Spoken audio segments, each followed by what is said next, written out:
Magandang hapon po sa lahat. Thank you, Dr. Mosqueda, for that kind introduction on this event that you have. Maganda kasi ito, ang isa pa kasi sa mga titingnan natin is that this is one way on how we can extend more information, lalo na po sa ating mga kaibigan dyan na gusto pa mag-alaga naman. Kundi kaya ang tawag ko dyan is what they call the agripreneurs. Pag sinabi kasi natin agripreneurs, we're looking forward na kung saan po yung pagsasaka po natin is gawin natin pong on the business side of the operation. And congratulations, Xavier, for doing this activity on this webinar. So sa ngayong hapon po, I will be presenting my short presentation dito about the commercial production of the Philippine native chicken. Actually, this is the banner program of the Central Philippine University and how to commercialize talaga yung ating Philippine native chicken. This is also in connection also with the project of the Department of Agriculture and the Department of Technology when it comes for the conservation and conservation of our Philippine native animal. And we are focusing in terms of the Philippine native chicken. Isa daw po sa pinakamagandang gawin po in terms of conservation is on how to utilize it. That is why that at Central Philippine University we started this project para po naman yung supply po ng native chicken natin, dadami po. Isa kasi sa nakita ko noon, when I was still in UPLB taking up my doctorate degree, if I go to take a look on the data of Philippine native chicken, the population ratio of native chicken compared with the commercial breed, from 1970s to 2010, parang declining ata by 0.5%. That is the trending then. But we're lucky today that the population ratio is nagpipick up na because of the various effort of the various institutions na kung saan po nagpo-promote po ng pag-alaga po ng native chicken. So I would like to share my presentation sa ngayong hapon po, and if you have some questions, don't hesitate to ask questions. Try to write it in the comment section. Makikita ko kasi dito para at least masagot ko po yung makatanungan nyo. If you want elaboration of the topic that we will be presenting ngayong hapon po. Now the presentation that I prepared is that this is one way also on how to promote this kind of technology. And thank you to Ma'am Mosqueda for considering also this presentation para po sa webinar po dito sa may Xavier Aegis. So this is more of what they call the commercial production of the Philippine native chicken. Kasi sa karamihan kasi, ang pag-aalaga ng manok, we just to focus only on what they call the backyard scale of production. That is why that when we started this kind of activity back in 2011, even in 2002, when I started really the serious undertakings on Philippine native chicken, parang sabihin na parang ka-imposible daw na mag-commercialize ng Philippine native chicken. But with the support also coming from the Department of Science and Technology under the PICAARD, and then the Commission on Higher Education, and then the Department of Agriculture, particularly the Bureau of Agricultural Research po, hindi po naman sa ganoon ka-imposible. Ang kailangan lang dito is ang tatag ng loob, and at the same time po, a perspective of what will happen to this kind of industry. Kasi ang sabi daw is that napakarami ng native chicken noon sa Pilipinas. Ang problema natin, because if you are going to implement the technology using backyard but you want to raise on a commercial, ay naku, lagot na. Doon palagi ang nagiging problema po in terms of the implementation.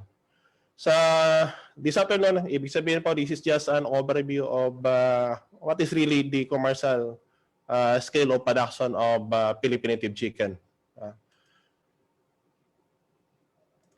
Now, Tatlong bahagi lang po to ang na-prepare ko because of the time constraints. No? Ang topic po natin is more of what we call the supply and value chain in the Philippine native chicken. Ano ba talaga? Kasi with the number of years that we are studying about native chicken, ang palaging sabi is that there is what they call a greater demand, and native chicken is being paid at a premium price. Pero ang tanong ngayon, gaano ba kalaki ang demand and gaano ba kamahal ang premium price? And beside, if you are going to invest on native chicken, anong posible na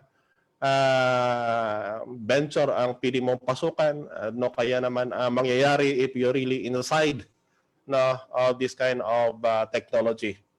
And then we have I also prepare differences, just an overview of the differences between commercial with backyard scale of production, and yung panghuli po is more on what we call the how we are going to meet the requirement.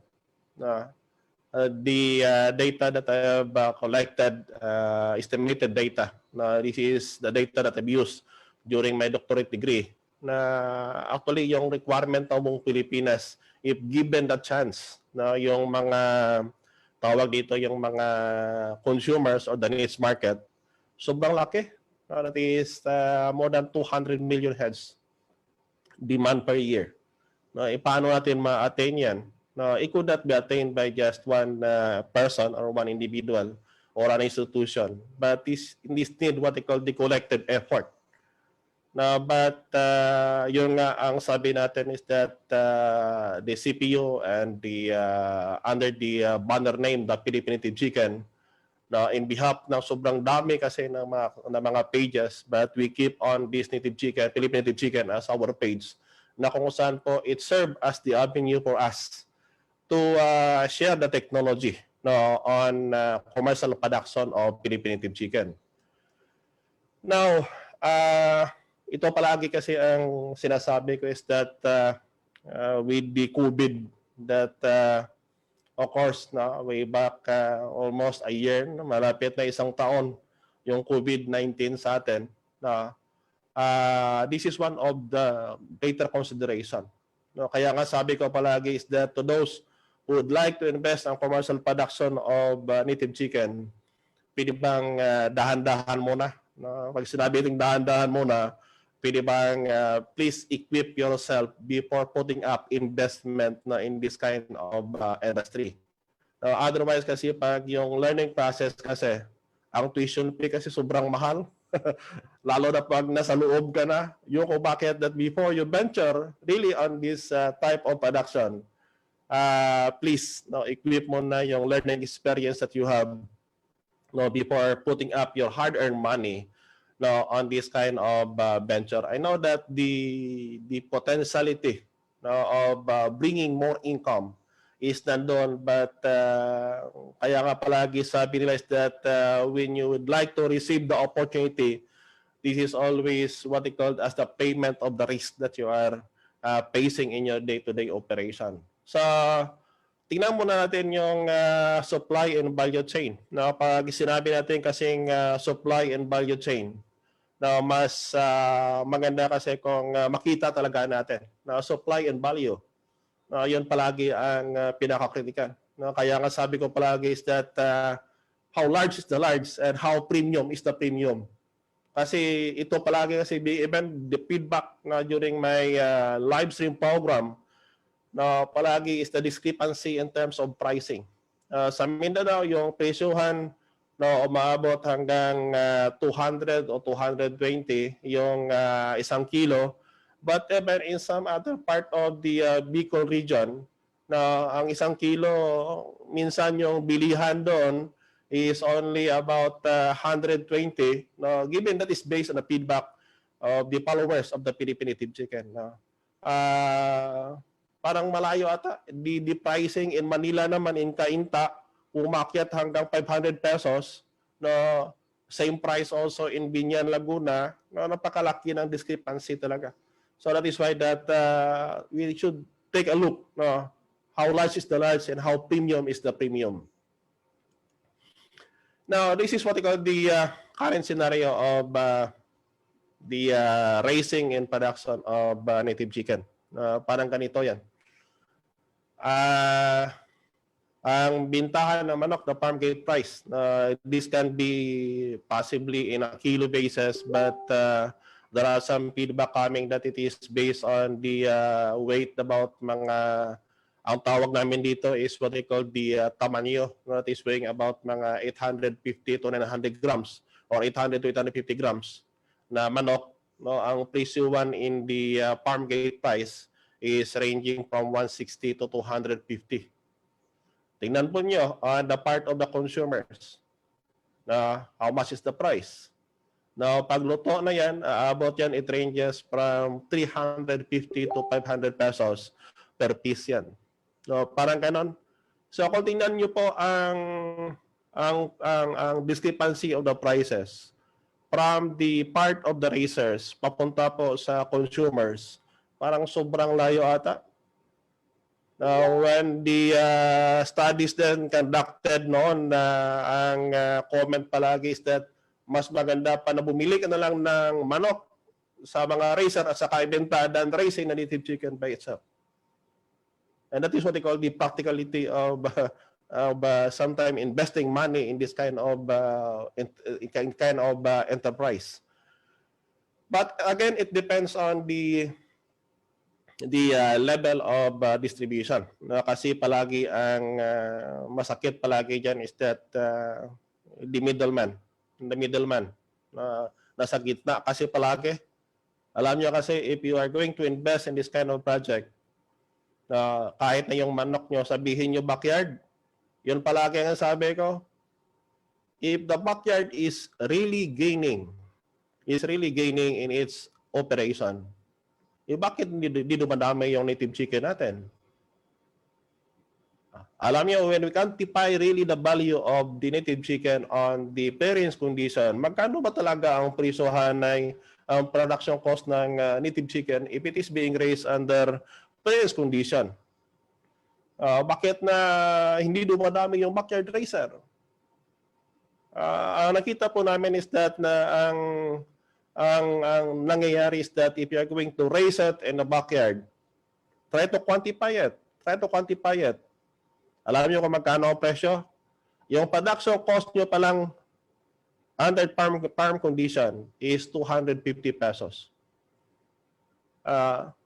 Ang saya mo nang binili sa iyo ng 250 pesos per kilo, but kung tingnan mo, break-even ka lang doon. Break-even ka lang, minsan lugi ka pa. Parang ganon yun nangyari. Bakit? Because if you are going to raise native chicken on the parents condition, if I'm going to take a look on the findings that I have way back in 2010, na inigot ang buong Western Visayas, ilang porsyento ba ang mortality ng manok under field condition?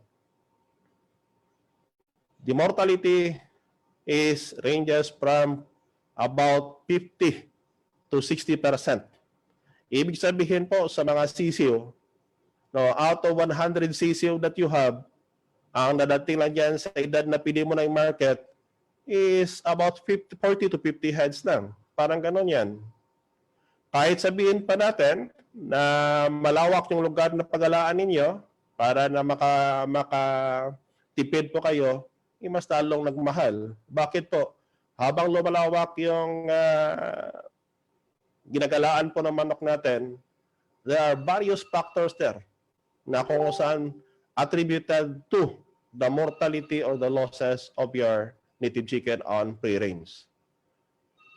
Minsan, predator. Predator, okay lang kung ang predator gumagapang, but ang problema nyo kasi pag lumalakad yung predator, yan ang masama kasi. And that is the reason why that the backyard scale of production in the Philippines, halos hindi sa ganon ka prosperous po. Why? Because even the flow of information from the part of the consumers to the part of the raiser, parang may problema. During the COVID, I take the opportunity to ask some carinderias no, dito po malapit sa amin at Central Philippine University. Ang bilihan po ng manok under farmers condition, farmers area po is 160. But when it reaches the processor, no, buhay pa yung manok na yan, ang bintahan doon, no, with that 800 to 850 grams is about 300 pesos. Meaning along the way, ikaw ang raiser, nag-alaga ka ng manok for 3 months, but if you're going to raise it under field condition na parents, hindi kaya yan maabot ng ibinta mo na 3 months. Abutin yan siguro, ang maaga dyan is about 4 months. But sa karamihan dyan is about 5 to 6 months bago mo ma-attain yung weight na yan. And we are speaking about the Philippine native chicken, not the foreign native chicken. Not the foreign native chicken. Tandaan natin that we are developing this technology. It is not because we would like to compete with a foreign breed, but the Philippine native chicken by itself have its own niche market. Ibig sabihin po, talagang mayroong bumili pa native chicken and they are looking at native chicken na talagang native ang ginahanap yan. So kung tingnan po natin is that this is what they call the flow. And that is why that based on the findings way back in 2010, if you are going to associate, no, ibig sabihin i-associate natin yung edad, yung time na kung saan nag-umpisa mag-alaga ng manok at saka yung karamihan, marami ang manok na alagaan. Marami sa nag-alaga ng manok na matagal na mag-alaga ng manok, they are not raising native chicken because for market. They are raising native chicken, it is because for household consumption. Kahit nga siguro, katotohanan niya siguro, to be frank, na kahit po sa ating mga magsasaka, na you're using what they call the conventional means of farming, applying fertilizer, applying bulk of pesticides, talagang may area siya na alot sa area na sa farm niya na talagang hindi inaabunuhan, nilagyan ng pataba, nilagyan ng sprayan ng pesticide. Bakit that is intended for household consumption? Same also in farm. The farmer are raising native chicken because they believe na healthy yung manok. Healthy yung manok na yan. Parang ganon yan. And then they wanted na kung saan po magkailangan nila, may pilis lang kukunan doon. And it is only the surpluses in the household consumption na kung saan po umaabot po sa palengke. There are a number also of neophyte na kasi ang ito nag-uumpisa pa lang na hindi pa nakaranas ng lugi, talagang atat yan. They are strongly motivated. They are strongly motivated talaga na kung saan they want to raise native chicken. Ang nagiging problema lang, because of the technology that they're using what they call the backyard scale of production. Nako, sayang yung pera nyo. Bakit? If you're going to adopt the backyard scale of production technologies with the commercial production that you have, doon na magiging malaking problema po natin.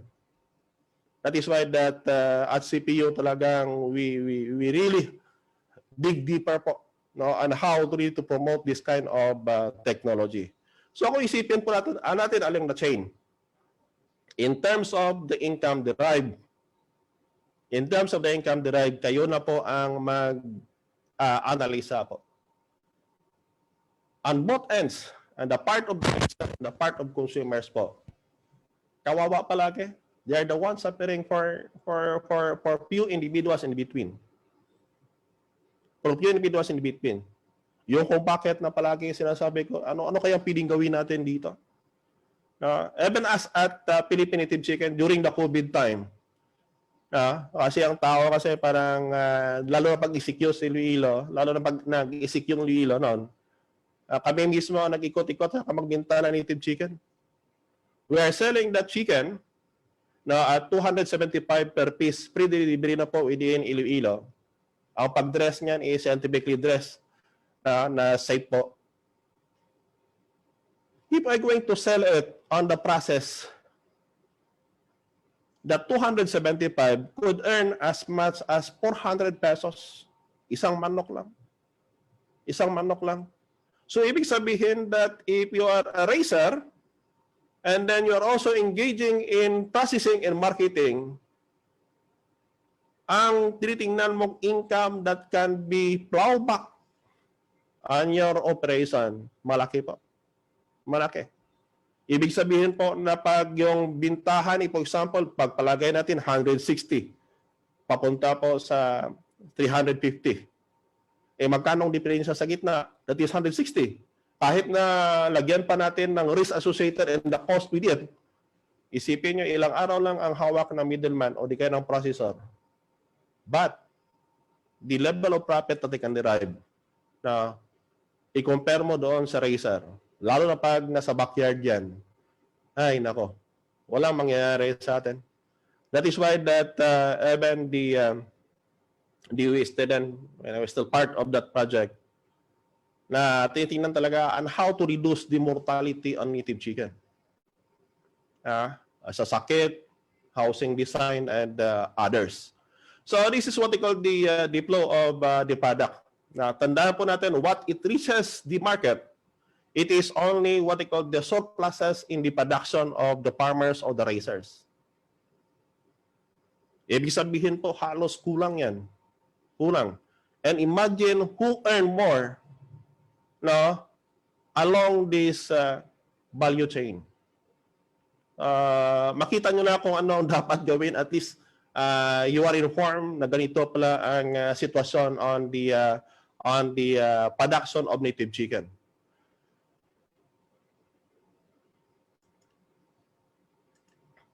Now, ang isa pa sa titingnan natin is that na market demand and the raisers requirement. Ito palagi kasi ang iniisip namin dito at Central Philippine University. Bato-bato sa langit lang. Kasi ang titingnan natin is that na basta ma-supply ang mga requirement, okay na. But sometimes, if you want to increase really the supply in the market, dapat tingnan nyo din ang requirement po ng raisers. That is why that we conducted series of studies on it.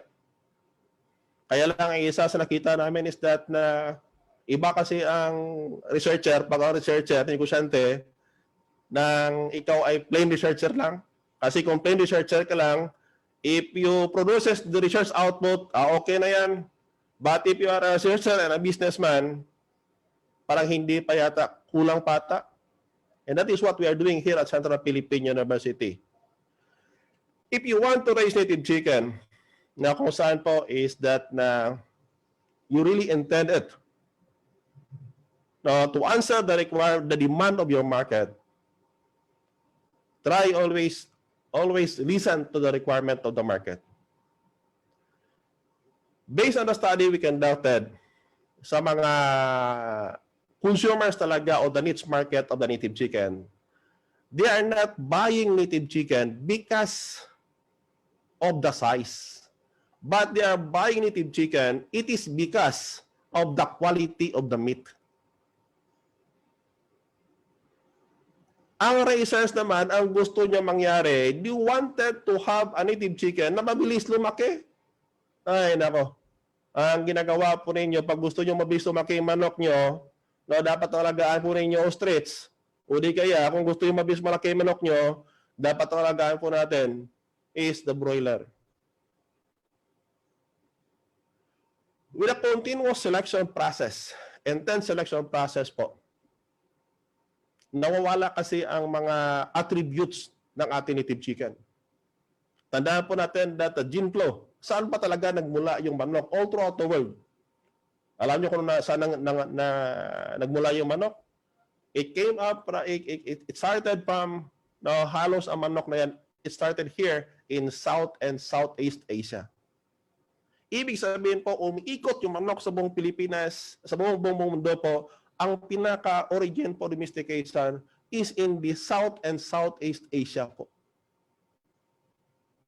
However, because of the selection process, na kung saan po, they wanted to produce breed of chicken, na kung saan po, marami ng itlog, as many as 320 or 330 eggs per year. That is why that it come up with the layer, chicken layer, na talagang they keep on producing egg. It can either be white or the brown layers. We wanted to produce chicken na kung saan naman, it could be harvested in just a matter of less than a month. Eh, nangyari na nga. Eh, parang ganon. Ngayon, if you will be raising broiler, na it can be harvested as early as 25 days. Parang ganon, kaigli lang yung panahon. That is what at Philippine Native Chicken, palagi sabi ko is that, please, do not do intensive selection on your Philippine Native Chicken. Bakit po? Nawawala po yung functional values ng manok na yan because of the intense selection that you have. Minsan, ang ginagawa ng iba, no, the wanted habit to medyo malaki, they try to do it with the upgrading system. Ibig sabihin, they will be using the Pari Native Chicken breed, mix it with the our own native chicken. Tandaan po nyo, na pumasok noon ang Cub Bantres as early as 1960s and 1970s, nasaan yung Cub Bantres? Even the progeny of that Cub Bantres then. Parang ganoon kasi yan. Ano ba talaga ang ibig sabihin pag sinabi nating functional values? Kung maalala pa ninyo kasi in the, nung unang panahon, no, siguro sa mga tatay o lula natin, o mga ninuno natin for short, na pag may masakit yung ulo yung mga anak nila, ang ginagawa, no, nagpipesa at tinulang manok, native chicken. No, yung mga para pang kinula. Usually, this is weight about 850 to 900 grams. No, parang ganon. No, para mabilis na makarecover. Lagyan ng kapayas o papaya, dahon ng siling labuyo, at saka salay. Kumpito na yan. Lagyan ng asin, at saka konting asukal. Solve na. I-serve na as ulam sa mga may sakit. O di kaya, pag yung mga misis, nanganganak na kaunti yung gatas, ang pinipiped naman is yung naglilimlim na manok. At saka nilagyan po ng, ganun pa rin, tinutula pa rin. Yung sabaw, pinapahigop doon sa bagong panganak. That is one way on how to improve the milk secretion. It is because of the prolactin. Ibig sabihin po, ganyan po ang functional values. Ganyan po ang functional values. And those functional values, halos mawala yan if we keep on the process of selecting on a directional way na kung saan po, paakyat na paakyat. Like what happened to the broilers and layers. Yung kung bakit that if we are really raising native chicken, tandaan po natin, consumers talaga is not concerned when it comes po sa gaano po kalaki they're after of the quality of the distinctive taste and the functional values on it. Yung palagi lang ang comment palagi na mga na consumers that na matigas kasi ito yung karne ng native chicken. Matigas. No? Ganun talaga mangyari. If your native chicken is you are raising that on the complete na kung saan po malawak yung galaan niya. Sabihin mo dapat may malawak yung galaan para makasave ko sa gastos. Ay nako, doon kayo nagkamali. Bakit po? We tried that one. Now, on a limited space na kung saan po that 10 meters by 170 meters, nalagyan po namin ng about 16 stocks, no? 14 na inahin at saka 2 tandang. Ay nako, mas marami ang magastos nyo po na patuka po. It reaches 120 grams per day just to attain na mag-produce ng itlog na kailangan po natin. Now, if we're going to quantify talaga yung requirement, no, all throughout the Philippines, if the consumers will be given the privilege or they can have what they call the access to native chicken. Halos po, the requirement is about 238 million heads per year. Parang ganon yan. That is aside from what is being consumed by the raisers on the rural areas. If we're going to base on the data on the population inventory of the native and improved, ibig sabihin po, hindi po to puro-puro native. There are some improved breed. Ang sabihin po ating improved breed is yung foreign native chicken, no? Pinimate po doon sa may native chicken natin at the upgrading one. No? Tingnan po nyo, that is more than 80 million. Parang ganon. But it is, remember always that it is only the surpluses. Ibig po sabihin yan, that is only the population, but the actual number of breeders po, hindi po na-account yan. Isa improve or native na yan, ilang porsyento kaya ang native yan? Because if I'm going to take a look on the data that I have, way back from 1960s to 2010, there is what they call the declining the population ratio of native chicken compared with the foreign native chicken, with the commercial breed. That is about 0.5% declining every year. Parang gano'n yan. Tingnan po nyo, the demand in terms of number of head. With the 238 million heads, buong Pilipinas na yan, if they are given a chance, kaya nga sabi palagi is that na there is what they call the greater demand. But if that demand, the greater that the publication is always mentioning, if that will not be quantified, ano kaya? Baka yung greater yan, hindi naman ganun kalaki. But take a look on that data. Take a look on that data. Ganun po kadami. And it could not be supplied by just an institution.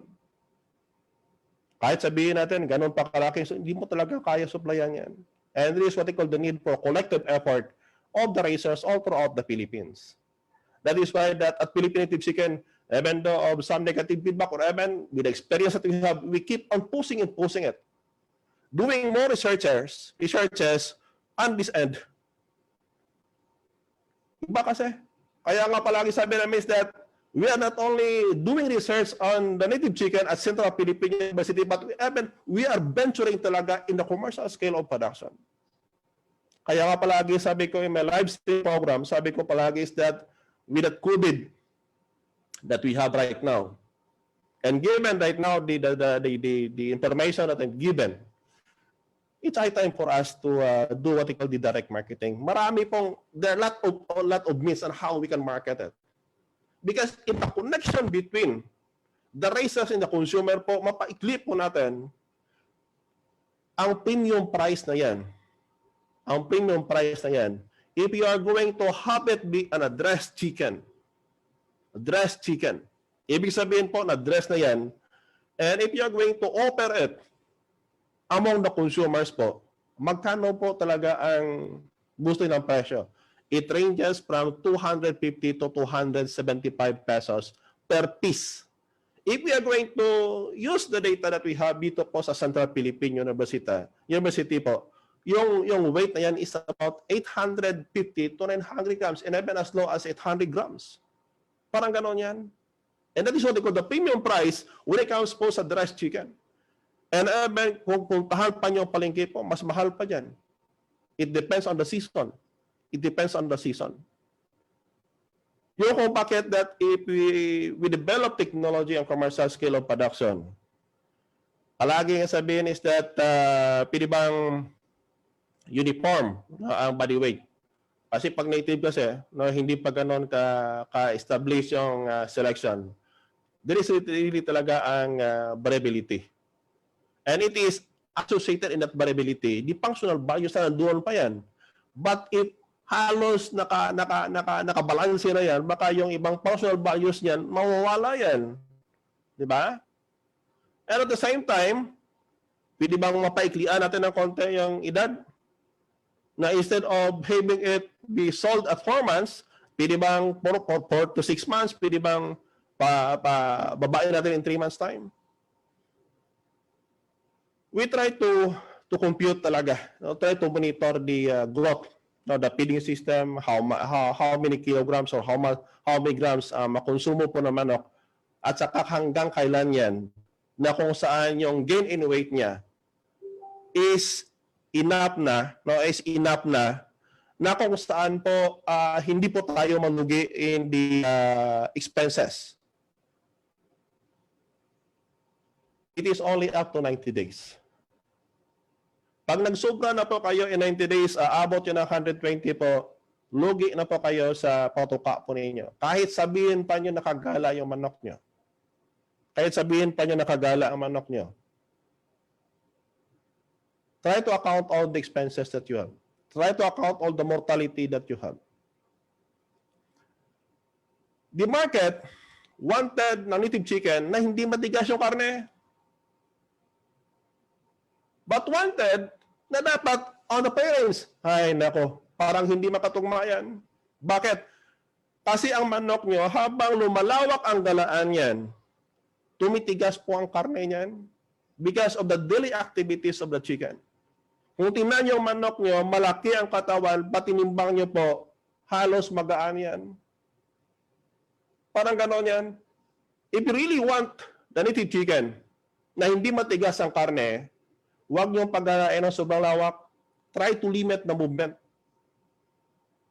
That is why that we come up with a design talaga na if you really want na kung saan po, because to comply also with the organic, na we develop design of housing na intended pala talaga dyan.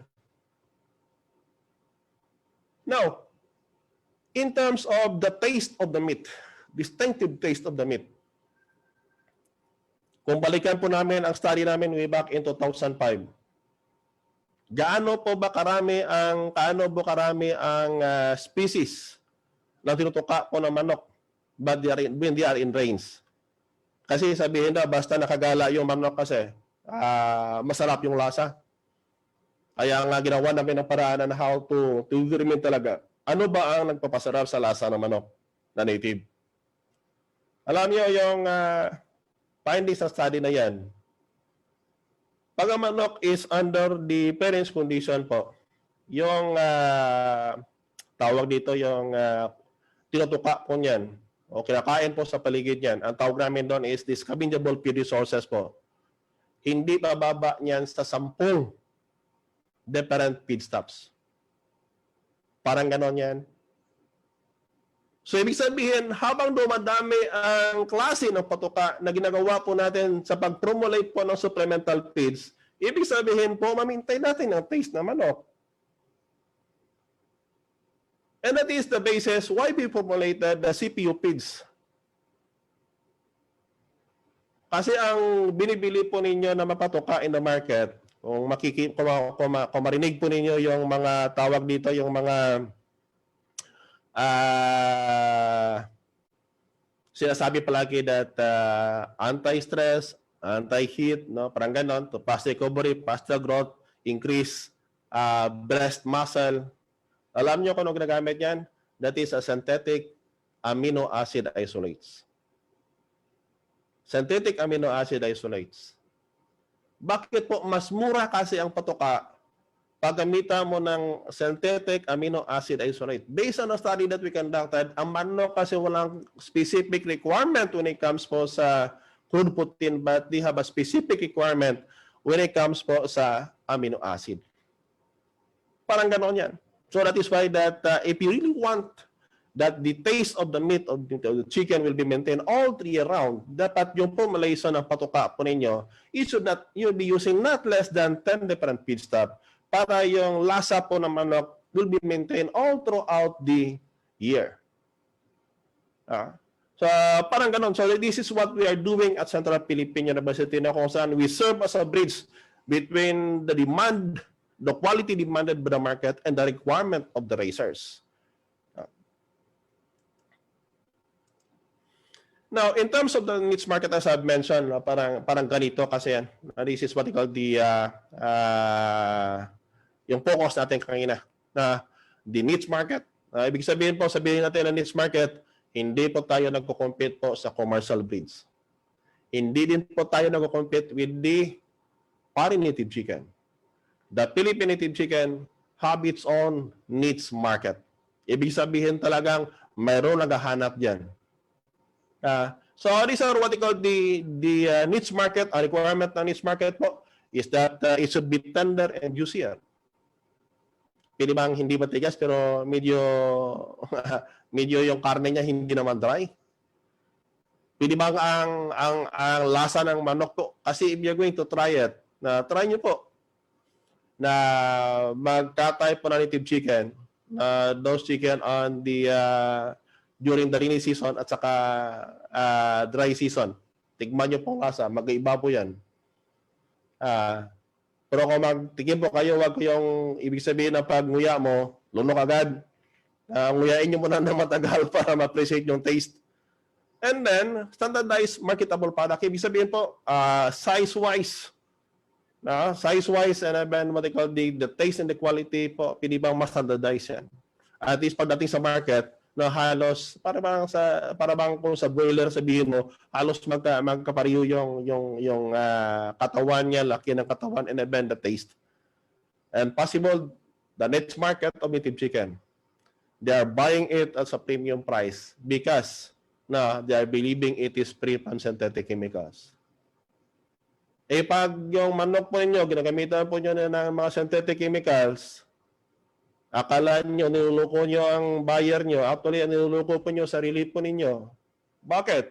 Once the trust of your buyer na mawala na po sa inyo, lagot na po ang negosyo po ninyo. And this niche market, as I've mentioned, required more than 200 million plus heads of chicken.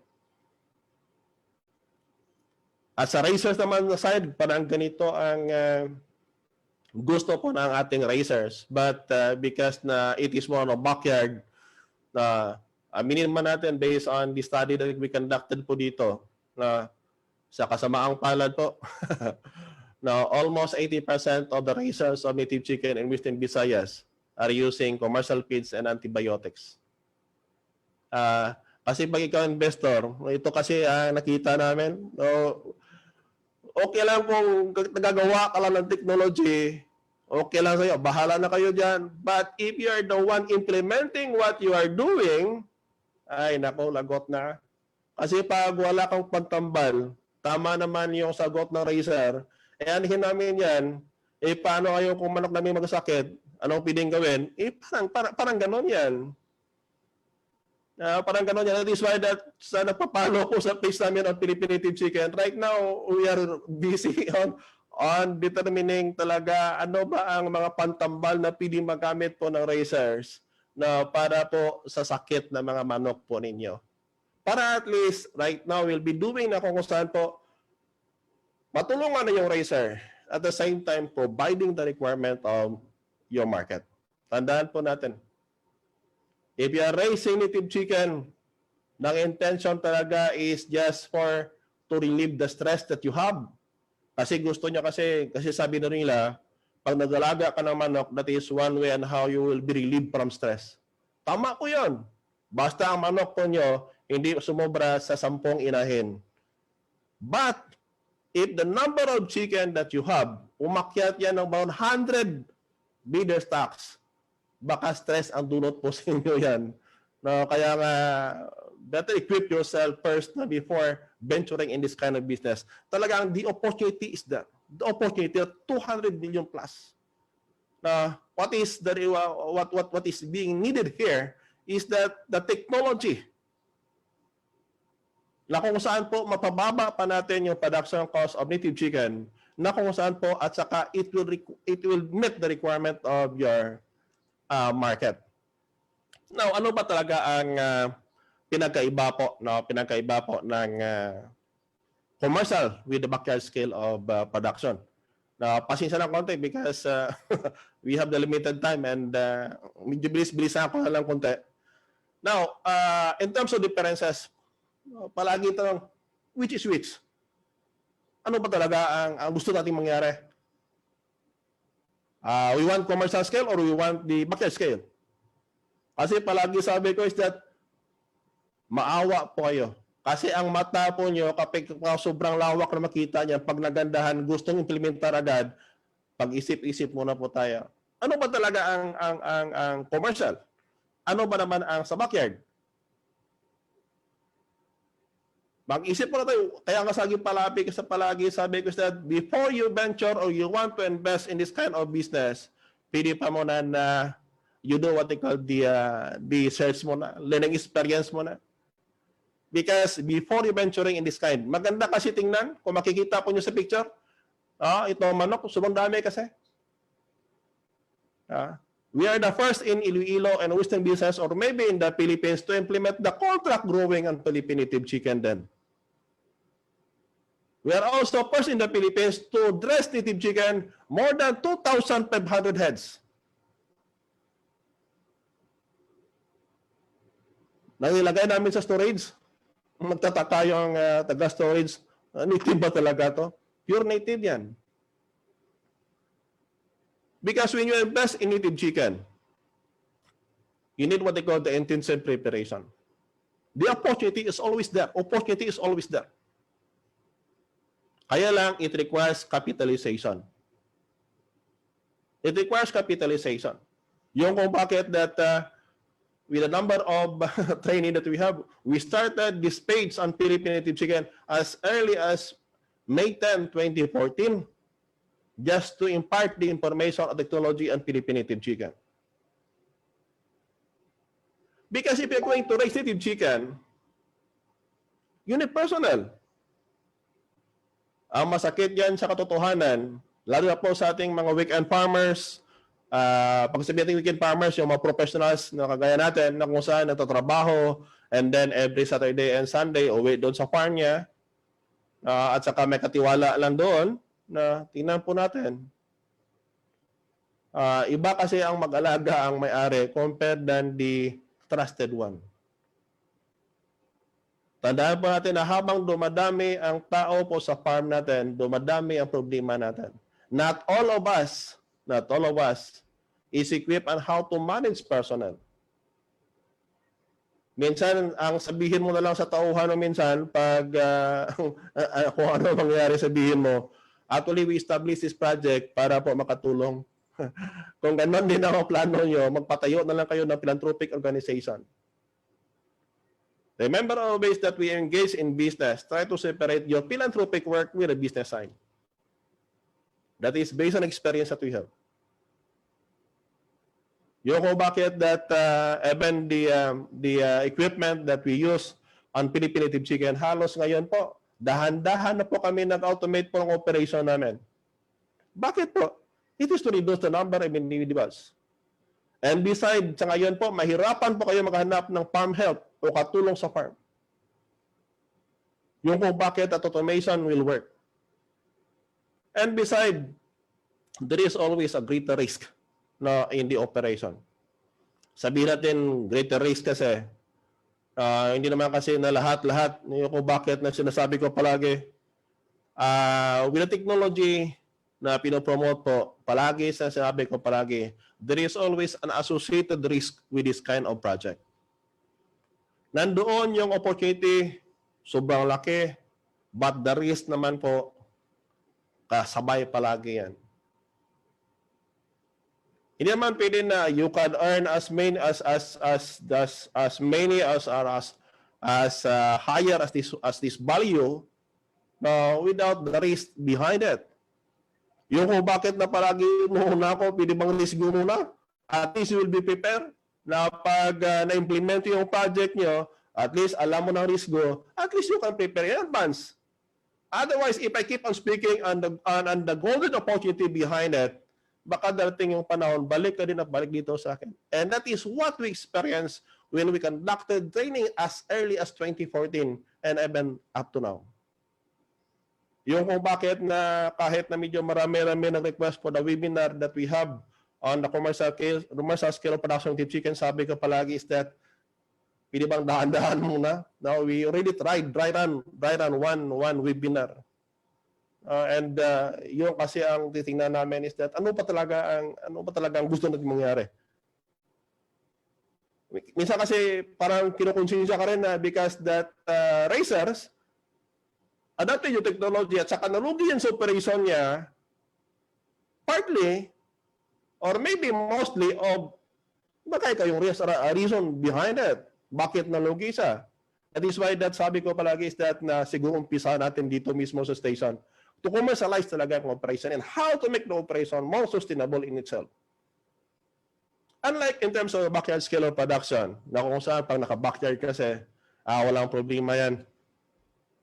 Easy to manage and operate. Basta tandaan nyo, pag naka-backyard kayo, hindi nyo po kailangan ang training at saka seminar. try to raise as many as 10 heads of hen and let them loose around. Na lagyan nyo lang ng pensa sa paligid para hindi na makapeste po sa ibang maging peste sa katabing farm po ninyo. At saka pag may mga pili na ikatay mo na lang. No? Ang mga tira sa bahay mo, yun lang gawin mo as patoka. But para hindi masyado makasto para sa inyo. That is backyard scale. But if you will be engaging commercial scale, talagang you are really in need of the input. Kasi pag ang tira-tira kasi ang ibigay nyo sa manok nyo, try nyo. Ang karne po ng manok nyo is malangsa. Parang ganon yan. Kung tubig po naman doon, hindi pinapalitan yan, ang karne at saka yung lasa ng itlog ng manok nyo, malangsa din. At saka mabilis magkalat yung sakit. In backyard scale of production, ang capital requirement is that as big. Least capitalization na minsan nga pwede ka na bili-bili dyan ng mga breeder stocks mo sa paligid mo at saka alagaan no, para dyan sa farm po ninyo. And marketing is of less concern. Kasi sa backyard kasi basta ang focus basta backyard na ang focus niyan po is more on the household consumption. Parang ganon nga. Kaya nga bago ko dito mag-upo sa upuan ko, may kinakausap kasi akong isang tawag dito, gusto magbinta po ng native chicken. Ang requirement po niya sa isang bayan, starting is 20 heads. Parang ganon. Tanong ko, marami yung manok sa labas, bakit dito ka kuha? Gusto kang kumuha? parang ganon kasi ang sistema kasi. Kaya nga, yung marketing basta backyard lang because kaunti yung manok nyo, walang problema yan. No? When we are doing before the COVID, when we try to venture ang commercials on the contract growing native chicken, no, kasi yung stocks namin kasi umaabot kami ng 1,500 hens. 1,500 hens. And producing as many as 1,500 plus chicks every week. Online selling na kasi before the COVID, sabihin natin, 100 ang nagtanong, ang bibili, 10 lang, hindi paano yung iba. That is why that we ventured on contract growing. No, we try it. Ano ba talaga mangyari if we are really to engage on what they call the contract growing. So this is what they call the differences, the few differences between the commercial scale and the backyard scale. Sa ating taga-viewers o taga-panood dyan, na it depends on you. Ano ba talaga ang gusto nyo i-adapt? Basta gusto nyo lang mag-alaga ng manok for the sake, no, para pangpawala po ng stress, adapt the backyard scale. If you want the income, use the commercial scale. But please, before you ventured on this kind of enterprise or this kind of project, please equip first yourself. Ang karamihan kasi based on the experience that we have, lalo na po sa training, talagang nagandahan kasi sila. Iba kasi ang tingin. Tingnan nyo, napakarami kasi ng manok, maganda tingnan. And almost everybody would like to raise that kind of number of chicken. Pag nasa loob na, ay nako na, doon na ang problema. Sa ganon ang diferensya. Now, ang tanong ngayon is that how to meet the 200 plus million heads of native chicken demand per year. Tandaan po natin palagi na malaki kasi ang titingnan natin na number, and if you're going to equate it in terms of the income, na ganun din kalaki. But tandaan natin palagi is that opportunity is the payment of the risk, the agripreneur space and every day of operation. That is based on experience that we have. Kasi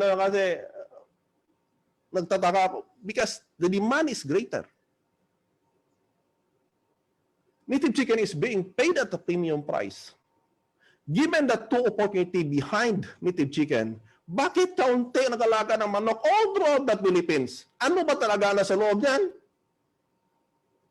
That is why that we ventured on that 1,500 plus hens then on the Leon farm that we have to determine really ano ba talaga ang mga problema sa loob niyan. No, sobrang dami kasi. na mahirap elaborate. Yung pala kung bakit na kaunti ang nag-invest. Try, kaunti, there are some who try to venture in this undertaking. Pero hindi tumagal in this kind of project. Marami kasing risgo niya. So that is why that at Philippine Native Chicken talagang iniisa-isa namin yung marisgo behind it. And if you're going to ask me how to meet this demand, ang kailangan po natin dito, ang tibay po ng loob at saka po ang bulusa po natin. But I may always suggest that before venturing in this kind of project, please equip yourself. Before the COVID, the technology that we generated at CPU po, ang beneficiaryo po ng Philippine Native Chicken all throughout the Western Visayas. Sobrang dami po. Sobrang dami. And that is why that we realize talaga, ano ba talaga ang kailangan sa loob. No? Now, di ba maganda tignan na sobrang dami ng manok, di ba? Naalala ko kasi yung panahon that is before the COVID, but during the time of COVID, na-restricted yung movement namin na medyo binawas-bawasan namin. No? We try to realign our operation. Kaya nga palagi ko dito sa aming research team, sabi ko, siguro we can only encourage racer to produce more of native chicken if the research station by themselves should implement what they are doing. Parang ganon yan. That is why right now we are realigning our operation. We are realigning our operation to make sure na kung saan po, ano ba talagang kailangan. If I'm the investor. Kaya nga palagi sabi ko, kung mag-employo lang po tayo, limited yung income natin, kung magkano yung sahod natin, ganun lang. Minsan ang mali pa natin is that we are planning to establish a project when we retire para at least mayroon tayong pong papag-abalahan at saka extra income. Tandaan po natin, okay lang kung na-employ tayo. We keep on earning and we keep on spending. Pag nag-retire na po tayo, yung pension natin minsan kulang pa, but we keep on spending and spending. Yun palagi sabi ko, pwede bang 5 to 10 years before the retirement, pwede bang mag-prepare ka na? And what kind of project do you really want to intend? Yung sabi ko is that, iba kasi. Ang statistics sabi daw, there is no significant difference. However, in business, the difference of 50 cents, pag maramihan, malaki na po. But in statistics, hindi pa ganon. Ano kaya mabuting gawin? That is why that we combine talaga science in business and this kind of operation and raising the Philippine Native Chicken. All the housing designs that we have, magsimula doon sa pinakamura hanggang sa pinakamalaking bahay na manok. We try to venture it and only to come up na kung saan po to really answer na yung requirement ng market at the same time to reduce the possible production cost. It should start from the housing per se. It should start from the housing per se. The design by itself. Yung kung bakit na ikutin yung buong Pilipinas, o di kaya maghanap-hanap kayo ng standard design for housing for Philippine Native Chicken po, mahirapan po kayo maghanap. At Philippine Native Chicken, bago po kami nag-approve of the design that we have right now, we are implementing right now, inabot hanggang 7 design yan. Magsimula sa pinakamaliit hanggang sa pinakamalaki. And finally, we come up with that kind of design na kung saan we really recommend it. Na kung saan po, in terms of survival rate, in terms of the growth, in terms of the sakit po, kaya niyang mapababa yung sakit, incidence of sickness. And even we try to venture na kung saan po, pwede bang dumi ng manok? The integration of native chicken. Alam niyo kasi pag nag-alaga po kayo ng manok, basta buhay yan. May namamatay dyan. Anong gawin mo sa namatay na manok mo? And that is investment. Investment. Yung kung bakit kung makikita pa niyo sa mga page namin po, naka-integrate na po yung African hito namin. Even right now, kung makikita pa niyo sa picture sa ilalim po, na integration of African hito, palay, and chicken. When I first conceptualized this kind of design, parang ayaw maniwala ng mga tao na kausap ko. Parang imposible ata na pagsamahin mo yung palay, manok at saka African hito, no, and even other freshwater pieces po. Parang ganon siya. Why? Because if you really intend to produce organic rice, integrate isda doon at saka manok para hindi makapag-spray yung tao, and if you will only be confining yourself in producing rice without integration of other community po, ay nako, ang income po nyo, minsan lugi pa kayo. Mas mura pa bumili ng bigas po sa palengke. Parang ganon nga. Kaya nga sabi namin palagi, pag sinama mo yung science experience mo in the operation, ay nako, makikita mo talaga. Ano ba talaga ang mga reason behind, no, bakit ganon nangyayari, no, on the Philippine native chicken industry po. Now, these are what I call the possible enterprise po, no, on the native chicken po. Now, first, no, kung makikita po nyo, this is ang production requirement natin. Ilang porsyento po ba ng production cost natin is attributed to supplemental feeds? Alam nyo, we really determine ilang kilos ba talaga ang requirement ng manok na yan when that's what the marketing age of 3 months and weighing about 850 to 900 grams. In a full feeding, about niya ng 3.25 kilograms po. Magkano ang kilo po ng patuka po dyan sa lugar nyo? Kayo na po mag-compute. Kung ang isang sisiyo po ang production cost niyan, ibig sabihin po, wala pang nakapatong dyan na mga tawag dito yung margin po. Abot yan ng mga, that is using what they call the artificial incubation po. Abot yan hanggang 50 pesos to 55 pesos per piece. Dagdag nyo po sa cost ng patuka po ninyo. Pag may mortality po, yung mortality po, dagdag pa nyo sa production cost nyo. Ganyan ang how to compute it. And the supplemental piece na yan po, with the total production cost that you have, na patuka, yung mortality ng sisi pa nyo, depreciation, at saka mortality po nyo, if you are going to account na yung cost na yan, that is about mga 70 to 75% ng production cost po ninyo. Kung ganun pa lang dyan pa lang sa patuka pa lang. Kung yung lugar po ninyo, ang bilihan po dyan ng presyo po ng mga patuka, iaabot hanggang 35 hanggang 40 pesos po, at saka bili ng manok nyo 160 po, lugi na po kayo. Lugi na po kayo. How the Philippine Native Chicken Research Station dito po si can help. That is why that we formulated yung patuka na kung saan po angkop talaga sa requirement po ng native chicken at angkop doon sa requirement ng market. Kaya lang sabi namin, if we'll be venturing na kung saan po patuka yung padala in some other areas, baka mas mahal ang kainatnan yan. And one way and how we can help to reduce the cost that you have is that pwede bang base na lang? Yung market that we are working with the one entrepreneur in Davao City, na kung saan po sabi ko, base mix na lang.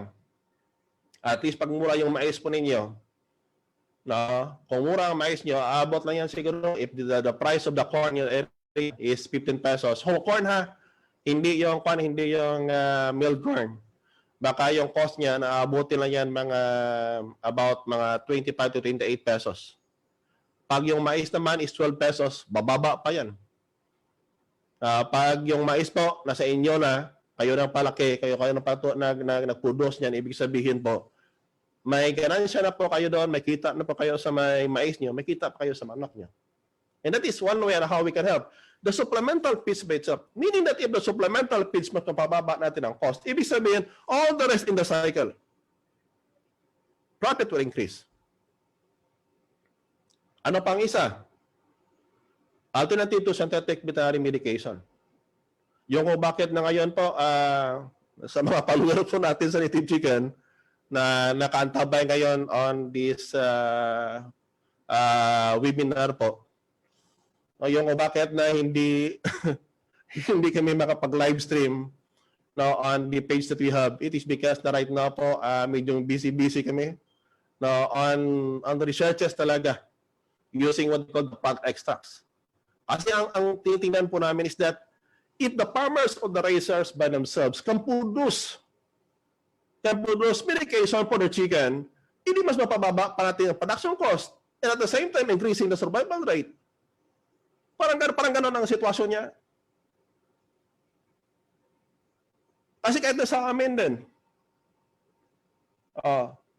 We know that in terms of sa ngayon po, tatlong agricultural products po, commodity po, crops na ginagamit namin ngayon. Garlic, Asiatic bitter yam o kayos, o di kaya ang isa po doon is yung betel nut. Exploring its all potentiality to control microplastic called halak. Kasi ang halak kasi isa yan sa mga pinaka-critical na sakit po ng manok natin that once the manok po ma-infected, halos marami ang magkasakit at maraming mamatay. Plus the internal parasites. So that is why that right now medyo busy kami dyan sa paggawa ng mga alternative na yan, and that can be a synthetic chemical fee. That is a plant extracts na kahit po ang magsasaka o ikaw na raiser sa area na yan, as long na ang plants na yan nandyan po sa paligid nyo, you can make use of it. Anong ibig sabihin? Napababa natin ang feed cost, mapakyat pa natin yung survival rate, at saka kaunti ang magasto natin in terms of medication. Ano pang hinahanap natin?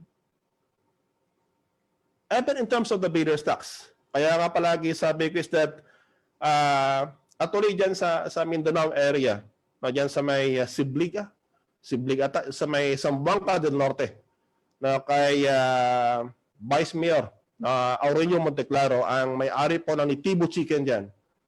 Sa mga malapit yan po sa area na yan, sa may Bislig ba yan?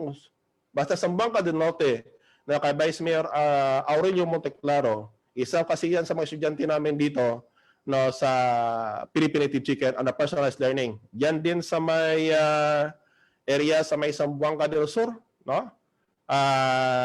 Meron din kami din mga estudyante dyan on the personalized learning. The breeder stocks that we will be using, kaya nga sabi namin is that please, we have the stocks here, pero yung stocks namin po dito is talagang Hulu, Bisaya. Ibig sabihin po, we are helping not to maintain what they call the diversity of chicken in Western Visayas. Ang darag kasi, that is a purified one, a standardized breed out of the Bisaya chicken. And CPO is tasked on how to maintain the diversity of chicken. That is why that we keep on raising the Bisaya and Hulu chicken. But in your respective areas, kung saan man kayo ngayon po, please use your own local native chicken. Para po naman we can help to conserve it, to produce your own day-old chicks. Kasi if you are the one producing your day-old chicks, ibig sabihin po, yung profit natin na aakyat yan. For the equipment and facilities, yung housing design po, from day-old chicks hanggang sa mga breeder stocks, kindly visit our Facebook page, the Philippine Native Chicken, para po naman na makita nyo doon. And if you want talaga na kung saan po, you'll be informed every time that we'll be posting, or we have what they call the live streaming program, na you can click the follow button on that page. Same also po sa follower po ng Philippine Native Chicken, na if you really want to attend this kind of webinar, na kindly click the follow button of the Xavier University AGS po. So equipment and facilities, kaya nga sabi namin palagi dito sa CPO. And I am very glad na kung saan po the design of housing that we develop dito po sa CPO, umiikot na halos buong Pilipinas. Kaya nga sabi ko, please follow the design. The material na ginagamit po namin, hindi naman kailangan na sundon po niyo yan. You can use your own locally available materials. You can follow the design provided that the basic requirement ma-met po ng design ng housing na yan. So ibig sabihin po, these are what they call the undertakings that we have done dito po sa CPO. No, lalo na po ang intention talaga is for the commercial scale of production of Philippine native chicken. Now this is what they call the research station that we have in Leon, Iloilo din. Itong isa po to. This is what they call the design of housing that we have. Lalo na po sa aming mga breeder stocks. Out of the so many designs, ito na yung pinaka-final design namin that we really recommending it para sa mag-alaga po ng native chicken. This is our page, the Philippine Native Chicken. We started the studies on commercial scale of production as early as 2011. We started, kaya nga sabi ni Ma'am Mosqueda, kaya Dr. Mosqueda, that ang pinakauna kasi namin ginawa is gumawa po ng supplemental feeds. Yan kasi ang task namin with the Department of Science and Technology din, on the technology and the RAG native chicken, na kung saan po kami po sa CPO ang task to develop what we call the supplemental feeds. And right now, we are marketing our supplemental feeds. Kaya lang sabi namin is that on how to further help the raisers, possibly po base mix at pre-mix po na can be available para po naman na you can make your own supplemental feeds at a lower cost. This station talaga is solely devoted for the technology of the Philippine native chicken. Ibig sabihin po, pasensya na po kasi yung focus kasi namin dito, we are a specialized station on Philippine native chicken. Yung kung bakit palagi, nakakaibat palagi sa amin is what we call our native chicken always. And we are venturing na kung saan po, hindi lang sa manok, because we are integrating right now on how native chicken can be integrated to various agricultural commodities. So, how far we are now? Kasi yung mga listahan po ng atin na similar namin, from 2014 hanggang ngayon po, if you are going to assess it, sobrang dami na. Yung bakit sabi ko kanina na minsan kinukonsensya ka pag yung isang raiser nag-invest tapos nalugi. And what we are doing is that na talagang tinatanong ko ano ba talaga ang reason behind. If you're going to account the number, almost siguro nandoon na sa mga 6 digit yan. And only to come up with these elements in the commercial scale of production. Tandaan po natin palagi. And this is what kasi pag gusto niyo pong malaman talaga ang mga problema behind native chicken, ang tanungin po niyo ang nalulugi, hindi yung kumikita para alam mo kung ano mga reason behind. Alam niya kasi the packages of technology is only 20% of the success of raising native chicken. Yung kung bakit that right now yung mga live stream program namin na medyo yung mga basic requirement on how to start commercial scale of production, yun ang nirelay po namin ngayon. Kasi doon kasi the management by itself. Yung kung bakit nasabi ko ang ina na habang dumadami po ang tauhan po nyo sa farm nyo, dumadami din ang problema. And tandaan po natin, the 1%. Alam niyo yung 1% to yan. If I'm going to equate that in the feed formulation that we develop, those are what they call the very minute feed ingredients na pag nakaligtaan nyo pong ilagay, all the production aspect of your project baka malagay sa langanin. Same also in implementing this kind of project. This is what they call the 3 major elements. And if you want to be with us, you can click that link para po makita po ninyo. So again, happy and prosperous Philippine native chicken farming to everybody. Because of the limited time, hindi po tayo makapag-extend. Kasi baka abutin tayo ng 3 araw, hindi pa matapos yung discussion natin. no, on the commercial production of Philippine native chicken. Again, thank you to Xavier University, no, lalo na diyan sa may College of Agriculture, no. Thank you also for the warm accommodation when I visited the Xavier then, no, and the PASCO accreditation. And thank you to Dr. Mosqueda for considering also me to share these experiences that we have, no, dito po sa may Central Philippine University. Okay, thank you so much, Doc. Dr. Cabarlas, so now let's move to the question and answer portion of our webinar. So there are a few questions in our comment section, sir. So I'll just read it for everyone to hear then. So our first question is it's actually from a faculty of the College of Agriculture of Xavier University, from engineer Elenito Duran. So he's asking, sir, is this the reason that consumers are not keen on eating native chicken because there is a lack of the emphasis on target marketing, creating a market for native chicken, spelling its benefits over the other chickens, like emphasis on functional values, taste, quality, and others? Because marketing for chickens is overshadowed by the marketing of non-native chickens. So he's asking. Tama po yun. Isa kasi yan sa mga information campaign po natin. Na kasi ang nangyari kasi dyan is that na, kaya nga sabi ko kanina, pag binigyan po nyo ng mga synthetic chemical ang manok nyo na native chicken at saka in-upgrade nyo po ang native chicken, ang niloloko po ninyo, hindi po ang buyer po ninyo, kundi ang sarili po ninyo. Pag ang trust kasi ng buyer po of the niche market, nawala po yan, isa yan sa mga reason na minsan na ito nangyari sa native chicken.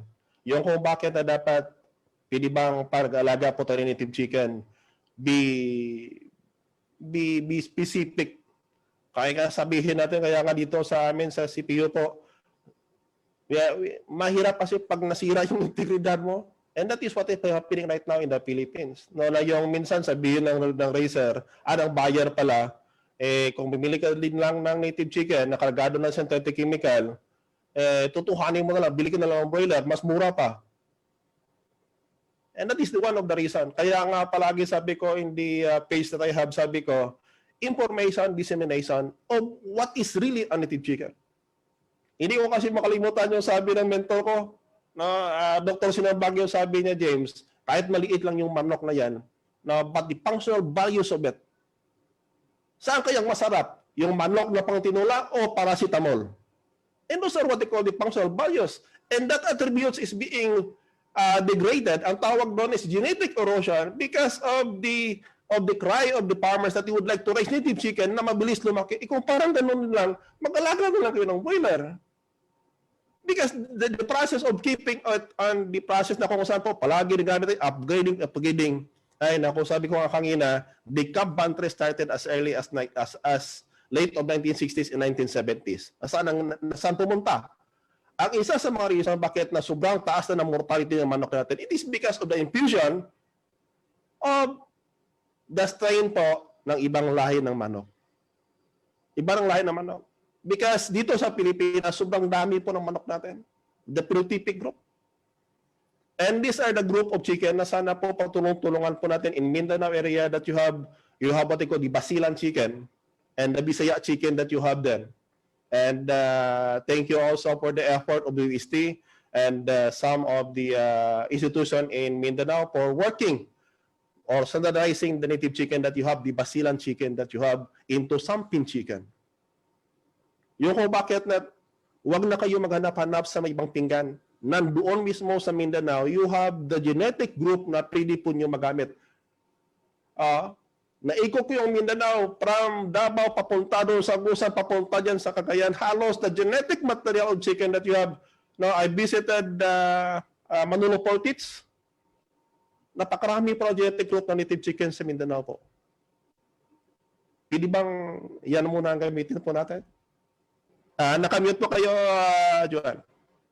Sorry, sir. Yeah, as I've said, sir, thank you so much for pointing that out, that Mindanao indeed has a very wide genetic pool of native chicken breeds. So it's good to hear, and I hope that everyone who are listening in our webinar right now would also try to advocate or inform more people about how about native or Philippine native chickens, because as what Dr. Cabarlas have said, 'di ba, ano siya, I personally prefer native chicken over the commercial one or the broilers, because mas masarap talaga yung lasa niya.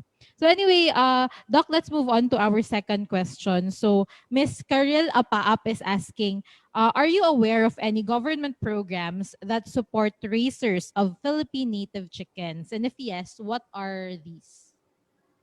Actually, sobrang dami yan, Juan. Una-una, best, DSWD. If we're going to account the project that we have in DSWD, then from 2015 hanggang 2017, the total number of beneficiaries that we have here in Iloilo, sobrang 10,000 yan. And we delivered more than 20,000 of chicken. Another project, DE, ASAP. They are giving, extending financial assistance to those who would like to raise native chicken. Kaya lang palagi sabi ko is that mahirap kasi, Juan, pag yung manok, pag yung isang bagay daw ibigay mo sa tao na parang ayaw niya, and then i-keep on i-accept niya, but hindi talaga eager yan, sayang kasi ang pera ng gobyerno. Then also, pasensya na po, at least prangkahan to. For those who would like naman kumuha ng mga loan ng government, hay nako, ang nasa isip kasi nyo, basta government yan, panakuha yung loan na yan na 1 million, lalo na po sa isip, thank you na. Maawa naman kayo sa mga seryosong tao.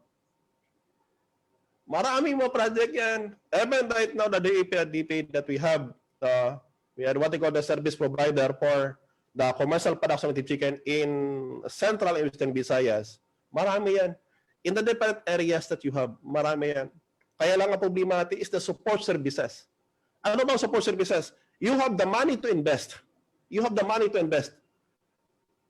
Kaya nga sabi ko sa DABAR, pwede bang unahin mo natin yung commercial, ang marketing niya? Kasi if you're going to take a look on where to market your Philippine chicken, pag dumami yung 100,000, like what we experienced then, isang pag-dress lang, more than 2,500 native chicken talaga. Ay, nako. Kaya nga noon pa sa palagi sabi ko, how great is the greater demand and how premium is the premium. Otherwise kasi pag sinabi natin premium price, gaya ng sinabi ko kanina na ang kumikita ng masyado hindi ang raiser, but it is on the middle. And beside the finding appropriate market, where to sell the native chicken is very important. Yung kung bakit palagi sabi ko ngayon, with the COVID kasi, yung positive na impact sa amin, sabi ko dahan-dahan mo tayo, balik tayo ulit. But the perspective is that, we should identify talaga saan ba talaga ang appropriate market ng ating native chicken. Because if we'll be dependent only on middlemen, lagot na. Parang ganon yan, Juan. And sa tanong kanina on the various government project, sobrang dami po yan. Try to ask your local DA po. Ang isa doon is ang DASF in the area where the Philippine Rural Development Program is being implemented. Nandoon yan, naka-integrate yan. And even in the DSWD, nandoon din yan. I don't know lang sa ATI. Sa ATI naman is in terms of the establishment of the learning site for farmer, nandoon din yan. Marami yan. Just take a look on it. Kaya lang, ang isa lang palagi sinasabi ko is that if you want really to invest in this kind of project, pwede bang unahin muna natin yung learning experience? Huwag muna natin na implement agad kasi pag atat na kayo, because if you are aggressive enough, kasi nakita mo doon sa presentation Dr. Cabarles na marami ang manok. Pag hindi po kayo na-equip, that is a very expensive tuition fee that you have.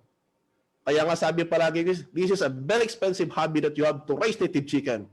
To have it raised para po papaalis po ng stress, kaunti ang manok. Pag dumami ang manok nyo, you create stress on your head. I see. Okay, thank you so much, Dr. Barlas. And yes, as I'd like to reiterate what he said na we need also to, aside from, as what he said, hindi lang yung assistance yung kailangan. We really need to invest on learning and experiencing it para rin to avoid failure and to avoid those mistakes, di ba? So wag atat, sabi ba nga dito, wag atat na atat. So let's take it slow but learn muna talaga all the necessary information that we need in order to be successful in the native chicken production business. So now, Doc, speaking of the business side, no, someone is asking how much is the estimated capital when you start commercial production or commercial scale production of the Philippine native chicken? In terms kasi sa capitalization yan, Juan, is that, for example, sa housing design mo pa lang. Ang housing design kasi namin dito sa CPU for the breeder stocks. Kasi pag nasa 100 kasi yung breeder stocks mo ha. Kasi yung housing kasi namin dito is that is made of the GI pipes, UV net and UV plastic. To those who would like to see it, kindly visit the Philippine Native Chicken page para makita po nyo. Yung laman po niyan is 40. No, 35 na inahin at saka 5 tandang. Kung 100 heads ka, kailangan mo niyan isabo almost mga 3 housing. And that one housing, if you are going to have it na kung saan po using the material that we're using, aabot yan hanggang 40,000.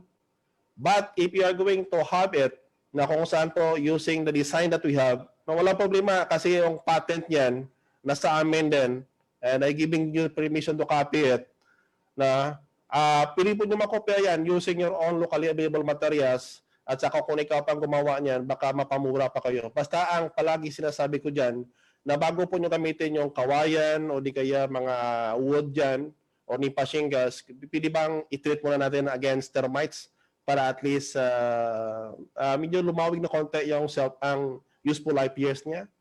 At saka if possible po, tandaan po natin, ang isa kasi sa mga pinakamatrabaho ng bahagi pag-alaga ng manok, ang patubigan po. That is why that you can view it on our page po. Makita po nyo on how we modify the tubigan na kung saan po automated sa. But all in all, using the design that we have for 100 heads, mag-allot na po kayo ng about mga 1,500 per breeder stocks. Sa breeder house pa lang yan. And if you want to extend even up to the old 6 production, mayroon pa kayong incubator niyan. Siguro magpipeta lang kayo siguro hanggang incubator, hanggang sa budura niyo po. Per breeder stocks po, allocate around 2,500 po. That is if you're going to use the CPU design. But if you're going to use your own locally available material, in using the CPU design but not the material, baka po mas mababa pa doon sa 1,500 po ang allotment niyo bawat isa po. In terms of housing lang yan. But in terms of stocks po, I may recommend if you can find, if you can source out doon sa medyo sa local area ninyo na malapit po sa inyo dyan, pwede bang doon na lang kayo kumuha po. No, para at least ang acclimatization po ng manok and adaptability sa lugar po no, halos mataas na. But all in all, at sabi ko, using the CPU design, ang kailangan po nyo if you're going up to the grow out, just allot 2,500 pesos per breeder stocks. Parang ganon yan. But if you're using the locally available materials, baka mas mababa pa sa 1,500 per head. Kasi yung computation doon is not the total but per head po tayo para mas mabilis po maintindihan, Joan. Yes, that's true. So thank you so much for that, Dr. Cabarlas. And I think the CPU design is also found in your FB page, the Philippine Native Chicken page po ba? Makikita doon yung design na sinasabi niyo for housing? Halos po mga design po namin is nakalagay doon sa my page po, and then ang mga basic ingredient po on how to raise native chicken in commercial scale po. May mga video kami na po na sa live streaming namin po that you can review it. No, naka-post kasi yan para po na magbigay po siya ng konting kalaman on how to raise native chicken. And from time to time kasi dyan, pag makante ako kasi, we have also what they call the live streaming and that page. Monday to Saturday yan, at Tuesday to Saturday yan. Kaya lang sa ngayon po medyo busy si Lolo sa research. Yung po bakit na medyo malalang mag-live stream. But if I have the time, I really have doing what I call the live stream. Sa mga gusto dyan, you can click the follow button. And same also kasi ngayon, there are number of our followers on Philippine Native Chicken na naka-antabay, naka-view sa atin. Now, sa followers po ng Native Chicken, kindly click the follow button also of the Xavier University Aegis para po na every time na meron live stream program na you'll be immediately be notified. Yuan. Yes. Okay, so to our viewers, don't forget to check out, like, and follow also the page of the Philippine Native Chicken because they have a lot of important and very informative na mga live streams, videos, and other information that you can get there regarding production of the Philippine Native Chicken and other things pa related to animal science. And now, sir, actually, these are not questions anymore. These are comments, but I just like to read them on air because this just shows how informative and interesting the presentation that we had today. So, Sir Alexander Morados said na very informative, lami jud ang organic native chicken. And Engineer Duran also said, this webinar is a valued input to one of my planned future livelihood. So, Sir Boy, mo ang plano ni Sir Boy pag mag-retire na tingali siya.